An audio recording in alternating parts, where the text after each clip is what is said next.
राधे राधे। आइए आज हम आपको अधिक मास की एक कथा सुनाते हैं। जैसा कि आप सभी को पता है कि इस समय अधिक मास चल रहा है, तो अधिक मास की एक कथा सुनाते हैं। एक घर में दो सास और बहू रहती थी। सास ने बहू से कहा, बहू अब कल से अधिक मास लग रहा है, तो मैं सुबह अधिक मास नहाने रोज जाऊंगी। तो बहू ने कहा, सासू जी ये अधिक मास क्या होता है, ये आप हमें बताइए। तो सास बोली, जिस महीने की संक्रांति नहीं होती है वो अधिक मास होता है, और इसको पुरुषोत्तम मास भी कहते हैं। पुरुषोत्तम मास में सुबह सूर्योदय से पहले उठकर नारायण का तरायण और पारायण करना चाहिए। तो बहू बोली, नारायण माँ, नारायण और तरायण ये कैसे होता है? तो सास बोली कि सुबह सूर्योदय से पहले उठो, तालाब में या किसी नदी में नहा के उसके बाद नारायण यानी सूर्य नारायण को अर्घ चढ़ाओ, पानी चढ़ाओ और ध्रुव तारा को दर्शन करो। तारायण पारायण मतलब रामायण जी, भागवत जी का इस मास में पारायण करो, पाठ करो, गीता पढ़ो। बहू ने कहा कि सासू माँ मैं भी करूँगी। तो सास बोली, नहीं, तू भी करेगी तो घर को सुबह काम कौन करेगो? घर का काम कौन कर लेगा भाई जब तू करेगी? तो बहू भी बेचारी डर गई। दूसरे दिन सासू जी ने 4 बजे उठी सासू जी और तालाब में नहाने गई। तो बहू भी पीछे पीछे उठकर गई और मटके के नीचे एक कुंडा जो पानी भरा उससे नहा ली और नारायण तारायण कर लिया। सब जल्दी जल्दी कर लिया कि कहीं सासू जी आ गई तो लड़ेंगी। ऐसा करते करते 2 दिन निकल गए। साथ में काम भी करती थी। रोज कुएं का पानी भरने जाती, कुंडी बेड़ा से पानी भरती। एक दिन कुएं का पानी लेने गई तो उससे बेड़ा नहीं उठाया गया। रोज़ तो उठाकर ले जाती थी, आज क्यों नहीं उठ पा रहा है?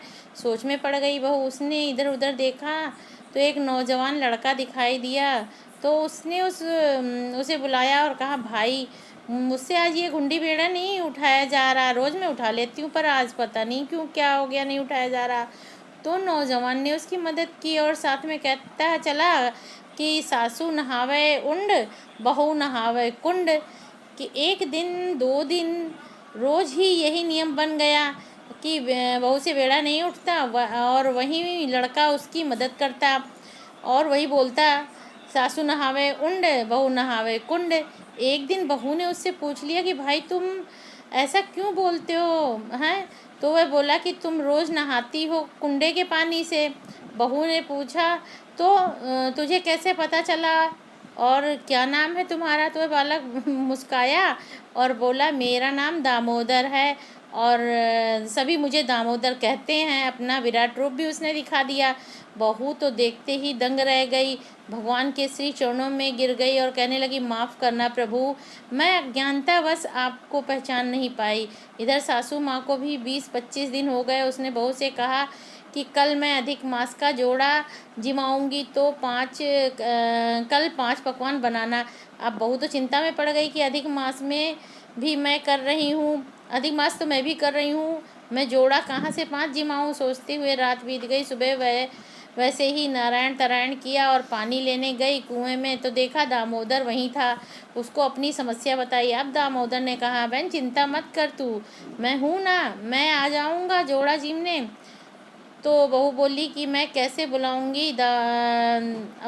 बुलाऊंगी हैं? तो दामोदर ने कहा, तू कुछ नहीं, 2 थाली परोस कर तुलसी वृंदावन में रख देना और घंटी बजा देना तो मैं आ जाऊंगा। बहू बोली, ठीक है। अब दूसरे दिन भी जल्दी से नारायण तारायण किया और 5 पकवान बना लिए। सासू जी ने कहा कि बुला लाओ, भोजन तैयार है। सासू जी ने भी जोड़े को आगे बिठाया और थाली परोस दी। बहू भी पीछे दरवाजे से तुलसी वृंदावन में 2 थाली लगाकर रख दी और गरुड़ घंटी बजा दी। राधा कृष्ण आ गए बहू के लिए जोड़ा जीमने। रसोई में बैठे भोजन करने लगे। बहू भाग भाग भाग कर आगे आगे सासू जी के जोड़े को परोस कर जिमा रही थी और रसोई के पीछे बैठे दामोदर राधा को भी जिमा रही थी। आगे बहू ने देखा कि सासू ने तो जोड़े को टका पैसा और कपड़ा भी दे रही हैं। अंदर आकर सोचने लगी कि मैं दामोदर को क्या दूंगी, मेरे पास तो कुछ नहीं। भगवान समझ गए। प्रभु ने कहा, तुलसी लाकर मेरे हाथ पर अर्पण करो। तो मैं झटपट तुलसी का पत्ता ले आई और राधा दामोदर के हाथों पर रख दिया। तो देखा कि तुलसी तो सोने का टका बन गई। मज़े से दोनों जोड़े जिम लिए और चले गए। अब सासू ने कहा कि चल बहू, आप अपन दोनों भी भोजन करते हैं। तो इधर रसोई में देखा कि 2 थाली भरी हरी भरी हीरे और मोती मणिक कलश से भी कलश सोने का और ये सब रखा हुआ है। जो जाते हुए भगवान के पद चिन्ह मिल गए उसको। सासू को आश्चर्य हुआ। बोली, बहू से पूछा, बहू ये पूरी बात मुझे बताओ, मुझे कुछ समझ नहीं आ रहा है। सास बोली, बहू जब बहू ने सारी बातें उनको बता दी तो सास बोली, बहू तू तो बड़ी भाग्यवान है, तेरे लिए भगवान श्री कृष्ण और राधा स्वयं चल कर आए थे तेरी पूजा स्वीकार करने और तुझे आशीर्वाद देने। सास बहू दोनों का अधिक मास संपन्न हुआ उस दिन। इस तरह कहता है, सुनता है, हुंकार भरता है जो इस कथा को और जो पढ़ता है, सभी बहनों और भाइयों को पुरुषोत्तम मास सफल हो जाए। इस तरह ये कथा आप लोगों को कैसी लगी, आप कमेंट में और ज़रूर बताइएगा। जय जय श्री राधे, राधा दामोदर की जय हो। राधे राधे।